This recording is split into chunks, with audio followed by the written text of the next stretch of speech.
Welcome to Abhi TV. Jammu Kashmir రాష్ట్రంలో article 370 తొలగించిన తర్వాత జమ్మూ కాశ్మీర్ రాష్ట్రాన్ని 2 కేంద్రపాలిత ప్రాంతాలుగా విభజించిన పిమ్మట మొట్టమొదటిసారిగా జమ్మూ కాశ్మీర్ అనబడే నూతన కేంద్రపాలిత ప్రాంతానికి ఎన్నికలు జరగనున్నాయి. ఎన్నికల సంఘం చాలా చర్చల తర్వాత అక్కడ ఉన్న స్థానిక పరిస్థితులన్నీ అర్థం చేసుకున్న తర్వాత సెక్యూరిటీని అవగాహన తీసుకున్న తర్వాత ఈ ఎన్నికలను ప్రకటించింది. గత పార్లమెంట్ ఎన్నికల్లో పెద్ద సంఖ్యలో ప్రజలు బహిరంగంగా వచ్చి ఓటు వేయడం అనే చరిత్ర సృష్టించిన వేళ ఈరోజు జమ్మూ కాశ్మీర్ అసెంబ్లీకి జరుగుతున్న ఎన్నికలు దేశవ్యాప్తంగా ఆసక్తిని రేకెత్తిస్తున్నాయి. ఎన్నికలు ప్రకటించిన తర్వాత భారతీయ జనతా పార్టీ ఒంటరిగా పోటీ చేయడానికి నిర్ణయించింది. అదే సందర్భంలో ఇండియా కూటమిలోని భాగస్వామ్య పక్షాలైన నేషనల్ కాన్ఫరెన్స్ మరియు కాంగ్రెస్ కలిసి ఒక కూటమిగా ఈ జమ్మూ కాశ్మీర్ ఎన్నికల్లో పోటీ చేస్తున్నాయి.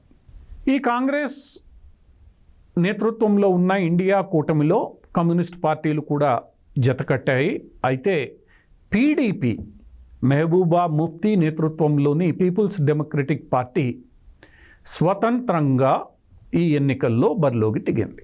ఈ 3 పక్షాలతో పాటు ఈ ఎన్నికల్లో చాలామంది స్వతంత్రులు కూడా గతంలో తీవ్రవాదం వైపు మొగ్గు చూపిన వారు, కాశ్మీర్ వేర్పాటువాదంపై మొగ్గు చూపిన వారు, వీరందరూ కూడా స్వతంత్రులుగా ఆయా శాసనసభ పక్షాల్లో ఎన్నికల్లో నిలబడడం జరిగింది. మీరెందుకు నిలబడుతున్నారు అని ప్రశ్నించిన వేళ ఈ ప్రజాస్వామ్య ప్రక్రియలో తాము వెనకబడదలుచుకోలేదని, ప్రజాస్వామ్య ప్రక్రియలో కూడా తాము చెప్పాలనుకున్న విషయాన్ని చెప్పవచ్చనే నమ్మకంతో తాము ఎన్నికల్లో నిలబడుతున్నామని వారు చెప్పారు.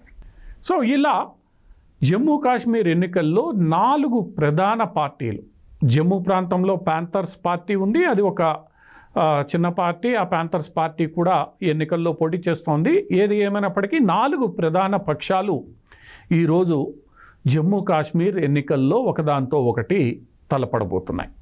ఈ మొట్టమొదటి గత పార్లమెంట్ ఎన్నికల్లో వచ్చిన ఓట్లను పరిశీలిస్తే, గెలుపును పక్కన పెడితే వచ్చిన ఓట్ల శాతాన్ని పరిశీలిస్తే ఈ ఎన్నికల్లో నేషనల్ కాన్ఫరెన్స్ మరియు కాంగ్రెస్ కూటమికి అత్యధిక ఓట్లు వచ్చాయి. వాళ్లే ఈ అసెంబ్లీ ఎన్నికల్లో కూడా గెలవవచ్చనే అభిప్రాయం వ్యక్తమవుతోంది. అదే సందర్భంలో భారతీయ జనతా పార్టీ పట్ల జమ్మూ కాశ్మీర్ ప్రజలు మొగ్గు చూపుతారనే వాదనలు వినవస్తున్నాయి. భారతీయ జనతా పార్టీ అక్కడ అధికారాన్ని ఏర్పాటు చేయవచ్చని కూడా కొన్ని సర్వేలు స్పష్టం చేస్తున్నాయి. భారతీయ జనతా పార్టీ కూడా ఈ దిశగా కాన్ఫిడెంట్గా పనిచేస్తోంది. ఇక పీడీపీ కేవలం కాశ్మీర్కు పరిమితమైంది. కాశ్మీరు లోయలో ఈరోజు పీడీపీ, నేషనల్ కాన్ఫరెన్స్, కాంగ్రెస్ కూటమి, ఈ వేర్పాటువాదులు ఎవరైతే ఉన్నారో వాళ్ళందరూ స్వతంత్రులుగా పోటీ చేయడం, బీజేపీ కూడా కొన్ని చోట్ల తన అభ్యర్థులు నిలబెట్టడంతో జమ్మూలో ప్రధానంగా ద్విముఖ పోటీ జరుగుతుండగా కాశ్మీర్ ప్రాంతంలో చతుర్ముఖ పోటీ తప్పదని మనకి మొదటి దశ నామినేషన్లు పూర్తయ్యే సమయానికి స్పష్టమైంది. అక్కడ ఏర్పాటు చేసిన కూటములు నిలబడుతున్న అభ్యర్థుల్ని బట్టి కూడా మనకి అర్థమవుతోంది. ఇంకొక వైపు జమ్మూ కాశ్మీర్ ఎన్నికల సందర్భంగా సరికొత్త నాయకత్వాన్ని జమ్మూ కాశ్మీర్ ప్రజలు కోరుకుంటున్నారా, లేదా గత కొన్ని దశాబ్దాలుగా జమ్మూ కాశ్మీర్ని తమ ఇష్టానుసారం రాజ్యమేలిన ఫారూక్ అబ్దుల్లా, మెహబూబా ముఫ్తీ లాంటి వాళ్ళనే మళ్ళా తిరిగి అందలం ఎక్కించనున్నారా అన్న అంశం కూడా తీవ్ర స్థాయిలో ప్రచారాంశంగా కనిపిస్తోంది. పాత నాయకత్వం ఏదైతే ఉందో అదే నాయకత్వం, వాళ్ళ వైఖరి, వాళ్ళు తీసుకున్న నిర్ణయాలకు ఈరోజు జమ్మూ కాశ్మీర్లో ఉన్న స్థితిగతులు కారణమైనప్పుడు ప్రజలు వాళ్ళని మళ్ళా తీసుకొని వచ్చే అధికారం ఇస్తారా, లేదా సరికొత్త నాయకత్వాన్ని, సరికొత్త వ్యక్తులను అసెంబ్లీకి ఎన్నుకొని మొత్తం మార్పుకు తాము సిద్ధంగా ఉన్నామన్న సంకేతాలు ఇస్తారా అన్నది కూడా ఈ ఎన్నికల్లో ఒక పెద్ద ప్రచారాంశంగా ఉంది.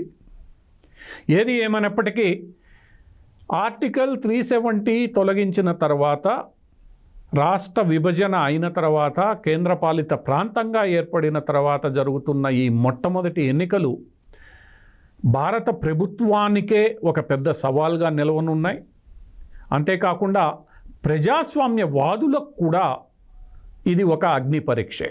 ఎందుకంటే తీవ్రవాదం, హింస, వేర్పాటువాదం అన్నవి ఎక్కువ కాలం కొనసాగమని ప్రజలు శాంతి వైపు, అభివృద్ధి వైపు మొగ్గు చూపుతున్నారనే వార్తలు వెలువడుతున్న వేళ ఈ వార్తలు నిరాధారం కాదు, నిజమైనవని ప్రపంచానికి సంకేతాలు వెళ్ళాలి అనంటే ఈ ఎన్నికలు విజయవంతం కాక తప్పదు.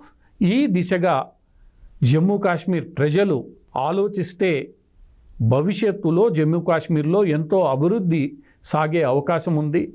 ప్రజాస్వామ్యాన్ని పునరుద్ధరించుకోగలిగితే అశాంతిని దూరం చేసుకొని శాంతితో అభివృద్ధి పదాన నడవడానికి అవకాశం ఉంటుంది. మరి జమ్మూ కాశ్మీర్ ప్రజలు ఈ అభివృద్ధిని, శాంతిని కోరుకుంటారా, లేదా గతంలో ఉన్న అశాంతిని, యుద్ధ వాతావరణాన్నే కోరుకుంటారా అన్నది ఈ ఎన్నికలు స్పష్టం చేయనున్నాయి.